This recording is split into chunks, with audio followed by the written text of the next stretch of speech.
शक में आशिक बना कातिल। ऐसा हम क्यों कह रहे हैं? क्योंकि भोपाल से इसी तरह का एक मामला सामने आया है।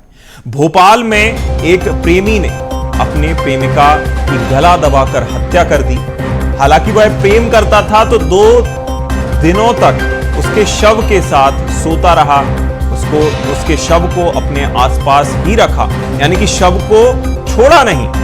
प्रेमिका की हत्या का मामला है, जहां प्रेमिका के शव के पास रात भर बैठकर युवक रोता रहा। शव के पास 2 रात तक आरोपी सोया है और शराब पीकर प्रेमिका से जो विवाद हुआ था, विवाद के बाद हत्या कर दी थी।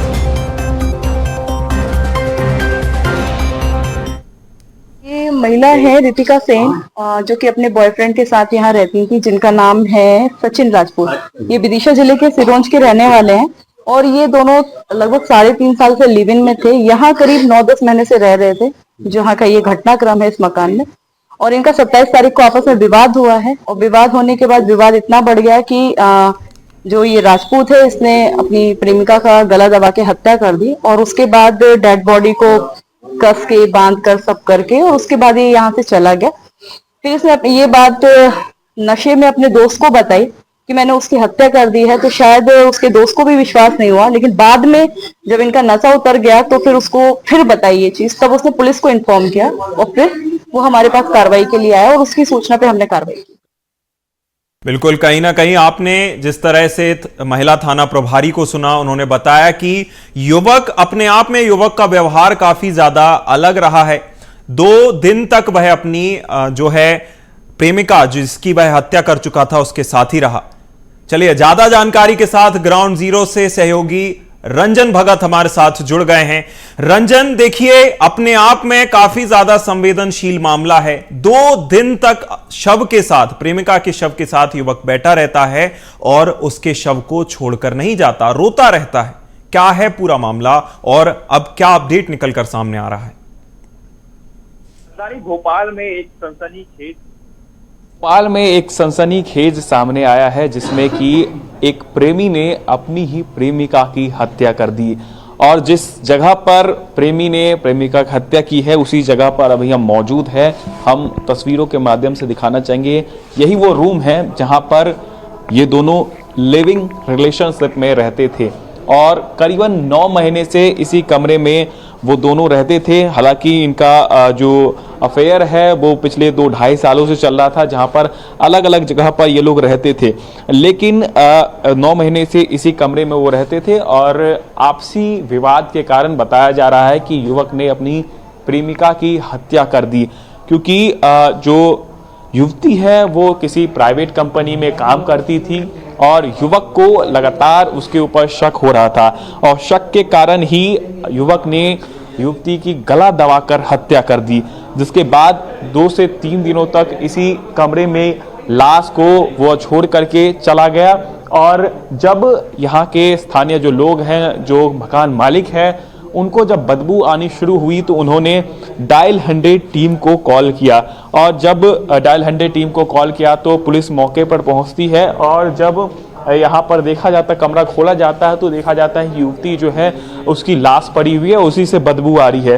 जिसके बाद से पुलिस ने जो आरोपी है सिरोज, उसको गिरफ्तार कर लिया है, जो कि विदिशा जिले का रहने वाला है और शादीशुदा भी है, 2 बच्चे भी है उसके। इसके बाद भी वो युवती के साथ प्रेम प्रसंग में था और लिविंग रिलेशनशिप में रहने का काम करता था। लेकिन जिस तरीके से उसने इस पूरे घटना को अंजाम दिया, उसके बाद से लगातार जो मामले हैं वो उसकी छानबीन पुलिस कर रही है। हम दिखाएंगे आपको कि क्योंकि यहाँ पर आसपास जो है पूरा रहवासी इलाका है, तमाम सारे लोग रहते हैं, कई सारे लोग यहाँ पर किराए से भी रहते हैं। लेकिन जिनका ये मकान है, हम उनसे ही बात कर लेते हैं। आप लोगों को कब पता चला कि यहाँ पर एक युवती का लाश है?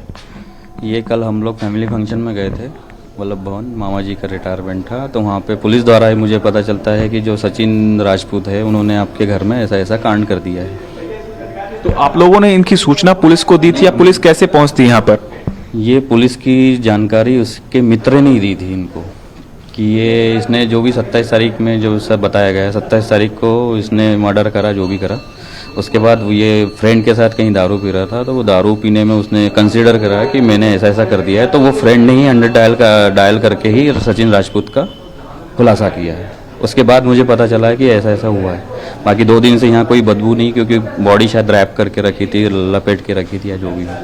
तो कभी आप लोग जब यहाँ पर रहते थे, कभी ऐसा नहीं लगा कि दोनों के बीच में झगड़ा चल रहा है या फिर कुछ ऐसा देखने को आप लोगों को कभी मिला हो? इन्होंने हस्बैंड वाइफ बोल के ही अपने को 8 महीने पहले रेंट पेड लिया था, और ये 1 तारीख को खाली भी करने वाले थे। वो उनका कहीं मकान बन रहा है, ऐसा उनका कहना था। बाकी वो उनका रहने में कोई ऐसा नहीं लगा कि वो हस्बैंड वाइफ जैसे ही रह रहे थे। वायलेंट कभी सुनने में नहीं आया। तो मतलब इस रूम में जब वो रह रहे थे तो आप लोगों को बताया गया था कि वो हस्बैंड वाइफ है और आप लोगों ने इसके बाद किराए पे दिया मकान? जी।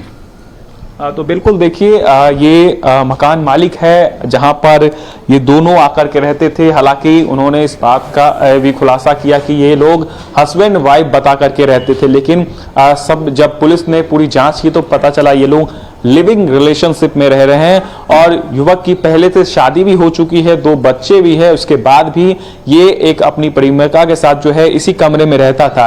लेकिन युवक का गुस्सा इतना तेज हुआ कि उसने आपसी विवाद के कारण गला दबा दिया और गला दबाकर उसकी हत्या कर दी और लाश को जो है रैप करके इसी कमरे में रखा। और जब 100 डायल की टीम पहुंचती है और पूरे लाश को देखती है, पूरे मामले की विवेचना करती है, तो पता चलता है और युवक की भी जो है फिलहाल इस मामले में गिरफ्तारी कर ली गई है। जी बिल्कुल, कहीं ना कहीं रंजन देखिए, जो पूरा मामला है वह किसी फिल्मी जो साइकोलॉजिकल थ्रिलर या कहें हम क्राइम थ्रिलर फिल्में होती हैं उसकी पूरी एक स्क्रिप्ट पटकथा जैसा लगता है। क्योंकि जब वह अपने जो है प्रेमिका की हत्या कर देता है, प्रेमिका की हत्या करने के बाद वह अपने दोस्त को फोन लगाकर बताता है कि मैंने अपनी प्रेमिका की हत्या कर दी है। और इतना देखिए कि प्रेमिका की जब वह हत्या कर देता है, दोस्त को बताता है, दोस्त भरोसा नहीं करता कि मेरा दोस्त भी हत्या कर सकता है। यह भी अपने आप में बड़ी बात है। बिल्कुल किसी फिल्म की तरह ही पूरी स्क्रिप्ट लग रही है इसकी, लेकिन ये सच्चाई है। जब युवक यहाँ पर रहता था और उसके बाद 8 से 9 महीने जब इसी कमरे में वो रहता था, हालांकि इस दौरान भी बताया जा रहा है कि कई बार वो दोनों एक दूसरे पर शक करते थे और कई बार इस बात को लेकर के उन दोनों के बीच झगड़ा भी हो चुका था। लेकिन ये मामला 27 जून की रात को इतना बढ़ गया कि युवक ने गुस्से में आकर के अपनी प्रेमिका की जो है उसका गला दबा दिया और उसके बाद उसकी लाश को इसी कमरे में बंद करके अपने दोस्त के पास चला गया। और दोस्त के पास जब वो शराब पी रहा था तो उस वक्त उनने सारी बात कबूल की, उन्होंने सारी बात बताई किस तरीके से उसके बीच विवाद हुआ और विवाद के कारण उनकी हत्या कर दी गई। आप देख सकते हैं ये उसी के जूते हैं, उसी की जो पूरे सामान है वो बाहर रखे हुए हैं। फिलहाल अभी पुलिस ने इस कमरे को बंद करके रखा है, क्योंकि कमरे के अंदर से मैं अभी जहां पे खड़ा हूं वहां पर अभी भी बदबू आ रही है, क्योंकि काफी दिनों तक ये लाश जो है वो यहाँ पर पड़ा रहा था और बदबू इतनी तेज आ रही है ये हम आपको बता नहीं पाएंगे। लेकिन जो कैमरे के माध्यम से हम आपको दिखाना चाहते हैं, ये दोनों कमरे जो आप देख रहे हैं, इस कमरे में युवक रहता था, बाकी जो अलग अलग लोग यहाँ के मकान मालिक हैं वो नीचे रहते थे। लेकिन जब इस घटना की जानकारी पुलिस को मिलती है तो पुलिस पूरे मामले की जो है छानबीन कर रही है, युवक से भी पूछताछ किया जा रहा है और मामले की जांच की जा रही है। आखिर किस वजह से, कितने दिनों से ये लोग आपसी विवाद के कारण जो है ये पूरी घटना को अंजाम जो युवक ने दिया है, आखिर क्या कारण रहा है, इन तमाम सारी चीजों पर जो है अब पुलिस एक रिपोर्ट भी तैयार कर रही है, क्योंकि युवक से लगातार पूछताछ की जा रही है और पूछताछ के आधार पर ही है जो है अब आगे की कार्रवाई की जाएगी। जी बिल्कुल, कहीं ना कहीं जिस तरह का यह मामला सामने आया है देखकर यही लगता है कि मामले में आगे और भी ज्यादा खुलासे होंगे। साथ ही साथ ये देखने वाली बात होगी कि आखिर वजह क्या रहती है इस हत्याकांड की। रंजन, नजर बनाए रखिएगा, पल पल के अपडेट्स आपसे लेते रहेंगे और BSTV इस खबर पर अपनी नजर लगातार बनाए रखेगा। तमाम जानकारी के लिए बहुत शुक्रिया हमारे साथ